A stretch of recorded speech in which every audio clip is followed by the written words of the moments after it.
Hi guys, পুনৰ স্বাগতম জনাইছো মোৰ এটা নতুন ভিডিও লৈ। আজি মই এটা বেলেগ ধৰণৰ ভিডিও লৈ আহিছো। আজি মই এটা DIY ভিডিও লৈ আহিছো। তাকো DIY ভিডিওটো হ'ব কাপোৰৰ ওপৰত।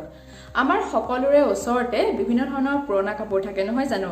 তাৰে ভিতৰত এটা হৈছে আমাৰ কলেজলৈ যোৱা বগা কালাৰৰ টপটো। সেই বগা কালাৰৰ টপটো যদি আমি বেলেগ ধৰণৰ এটা মেকওভাৰ কৰিব পাৰো তেতিয়া হলে আমি ঘৰতে নাইবা কৰবাত ফুৰিবলৈ যাবলৈ হেতু ব্যৱহাৰ কৰিব পাৰিম। কেনে ধৰণে মেকওভাৰ কৰিব পাৰি হেতু মই আজি এই ভিডিওত দেখুৱাম।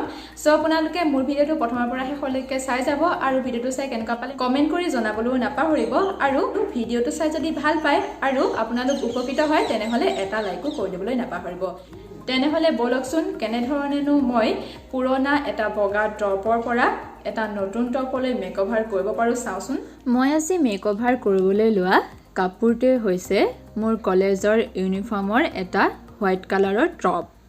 আজি মই এই হোৱাইট কালাৰৰ টপটোত এটা বেলেগ পদ্ধতিৰে ফেব্ৰিক কৰিম, মানে ব্ৰাছ ব্যৱহাৰ নকৰো, ব্ৰাছ ব্যৱহাৰ নকৰাকৈ ফেব্ৰিক কৰিম, ব্লেক কালাৰৰ ফেব্ৰিক কৰিম। সো কেনে ধৰণেনো মই এই ফেব্ৰিক কৰিম ব্ৰাছ ব্যৱহাৰ নকৰাকৈ আপোনালোকে চাই যাওকচোন।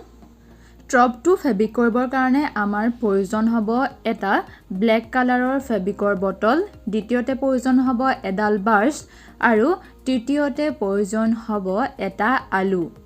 এতিয়া চাগে আপোনালোকে অকণমান ধৰিব পাৰিছে মই কেনে ধৰণেৰে ফেব্ৰিক কৰিম। যদিও ধৰিব পাৰিছে তথাপিতো ভিডিওটো সম্পূৰ্ণকৈ চাই থাকিব।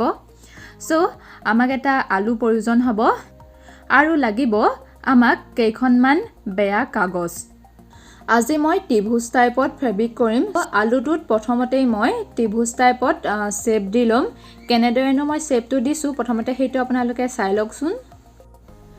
আলুটোত ট্ৰায়াঙ্গল শেপ দিবৰ কাৰণে প্ৰথমতেই মই এডাল স্কেল আৰু স্কেচ পেন্সিলৰ সহায়েৰে ত্ৰিভুজাকৃতি আঁকি ল'লোঁ।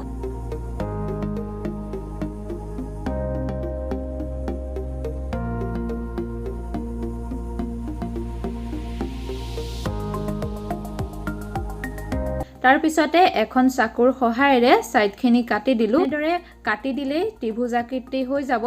আপোনালোকেও যদি ত্ৰিভুজাকৃতিত ফেব্ৰিক কৰিবলৈ বিচাৰে তেতিয়া হলে এই সহজ পদ্ধতিটোৰে কৰিব পাৰে। সো চাওকচোন আপোনালোকে। এয়া চাওক কিমান ধুনীয়াকৈ ত্ৰিভুজাকৃতিটো হৈ গ'ল। ৰবকচোন অকণমান মই ট্ৰেছ কৰি চাওঁ হয়নে নহয় ত্ৰিভুজাকৃতিটো কাপোৰত লগালে বা। সো প্ৰথমতেতো হোৱা নাই, আৰু এবাৰ ট্ৰাই কৰি চাওঁ ৰবক। সো এয়া হৈছে। 2-3 বাৰ এনেদৰে ফেব্ৰিক কৰাৰ পিছত হয়তো ধুনীয়াকৈ হৈ যাব। টপটোত ফেব্ৰিক কৰাৰ আগতে প্ৰথমতেই মই এনেদৰে স্কেলেৰে সমান সমানকৈ আঁচ কৰি লৈছোঁ আৰু এইটো ষ্টাইলতে মই আজি ফেব্ৰিক কৰিম। সো এনেদৰে মই আঁচ পাৰি লৈছোঁ। এতিয়া মই আলুৰ ট্ৰায়াঙ্গল শেপটোত ব্ৰাছৰ সহায়েৰে অলপমান ফেব্ৰিক লগাই লৈ এনেদৰে বহাই দিছোঁ। অকণমান হেঁচি ধৰিলেই ধুনীয়াকৈ শেপটো আহি যায়। এয়া চাওক।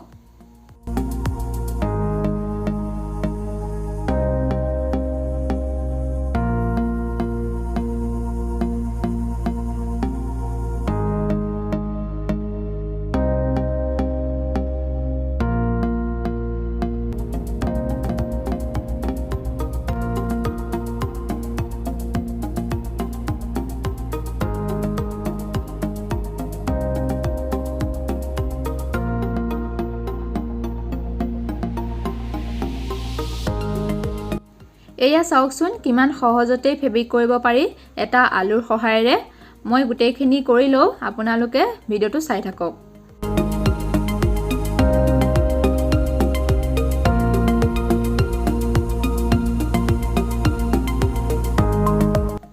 এয়া চোলাৰ তল অংশটোত মই ফেব্ৰিক কৰি ল'লোঁ এইটো ডিজাইনেৰে।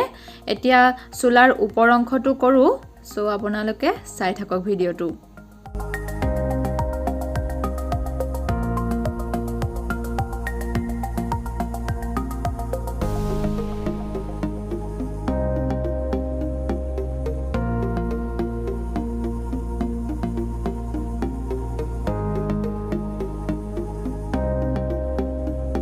চোলাটোৰ ওপৰ অংশটো মোৰ ধুনীয়াকৈ ফেব্ৰিক কৰা হৈ গ'ল আৰু মই এই ফেব্ৰিক খুব সহজতে আৰু কম সময়তে কৰিলোঁ। আপোনালোকেও এনেদৰে ঘৰতে ফেব্ৰিক কৰি ল'ব পাৰে যদিহে আপোনাৰ পুৰণা ডিজাইনৰ কাপোৰ আছে বা হোৱাইট কালাৰৰ এনে ধৰণৰ টপ আছে তেনেহলে আপোনালোকে এনে ধৰণেৰে ফেব্ৰিক কৰি বা যিকোনো ধৰণৰ ষ্টাইল কৰি আপোনালোকে নতুন কৰি সেই টপটো বা চোলাটো পিন্ধিব পাৰে মই এইটো কোৱা নাই যে এই শেপটোতে আপোনালোকে ফেব্ৰিক কৰিব লাগে বা আপোনালোকে ফেব্ৰিকেই যে কৰিব লাগিব হেতু কোনো কথা নহয় বিভিন্ন ধৰণৰ হ্যান্ড এমব্ৰয়ডাৰীও আপোনালোকে কৰি ল'ব পাৰে খুব ধুনীয়া হ'ব মই এটা আপোনালোকক এক্সাম্পল হে দিলো এইটোৱে হৈছে মোৰ ফাইনেল লুক আপোনালোকে কেনেকুৱা পালে মোৰ এই ভিডিওটো চাই কমেন্ট কৰি নিশ্চয় জনাব